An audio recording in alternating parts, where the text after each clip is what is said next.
Indonesia menjadi salah satu negara yang memiliki keanekaragaman hayati sangat tinggi, menjadi rumah bagi sekitar 10% spesies flora dan fauna yang ada di dunia. Namun, di balik keindahan dan kekayaan biodiversitasnya, terdapat ancaman serius yang dihadapi oleh ekosistem Indonesia, terutama akibat perubahan iklim.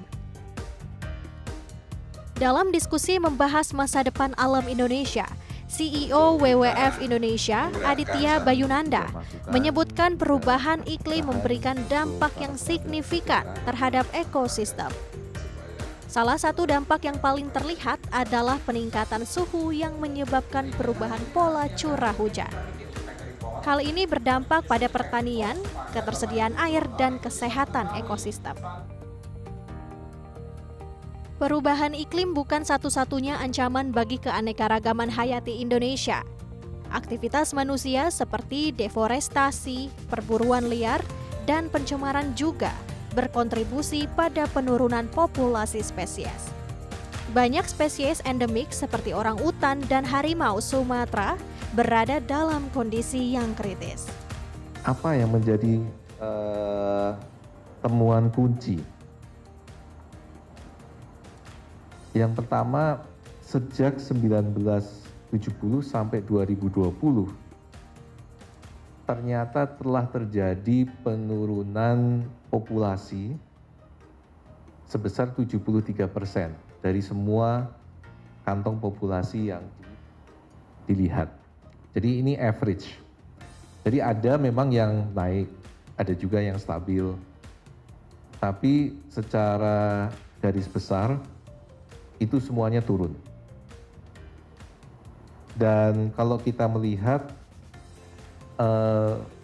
penurunan populasi ini juga terjadi di Asia Pasifik, di mana kita berada. Yang harus saya tekankan di sini, penurunan populasi ini in itself itu tentu saja penting. Tapi ini adalah bagian dari indikator dari kesehatan planet kita. Salah satu indikator dari kesehatan planet kita. Untuk mendukung upaya pelestarian keanekaragaman hayati Indonesia, pemerintah telah meluncurkan strategi dan rencana aksi keanekaragaman hayati Indonesia.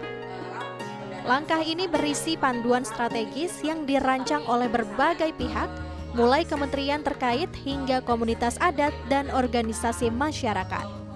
Tujuannya adalah mengelola kekayaan alam Indonesia secara lebih cerdas dan berkelanjutan sejalan dengan target Indonesia Emas pada tahun 2045.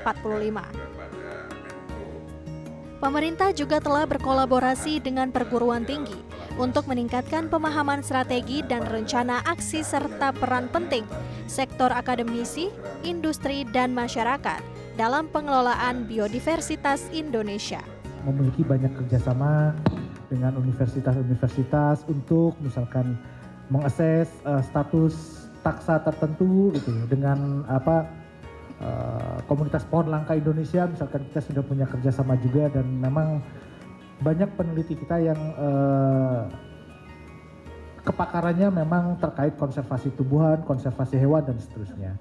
Kita sangat concern terkait biodiversity loss, misalkan bagaimana dia bisa makin menurun, bagaimana suatu taksa semakin terancam dan seterusnya, dan bagaimana strategi kita. Nah, Pak Didi, jadi terkait dengan pertanyaan Pak Didi tadi, sebetulnya masing-masing pihak tentu saja sudah memiliki perannya masing-masing.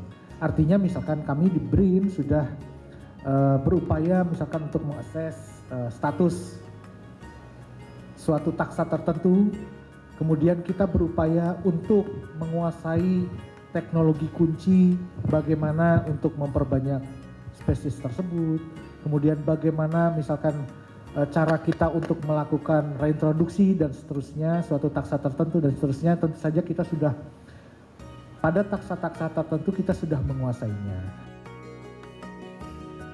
Keanekaragaman hayati sangat penting bagi kelangsungan hidup manusia.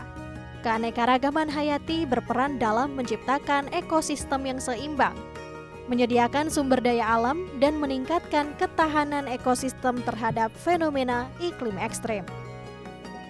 Media Tawadu, Bambang Hadi Purwanto, DAI TV.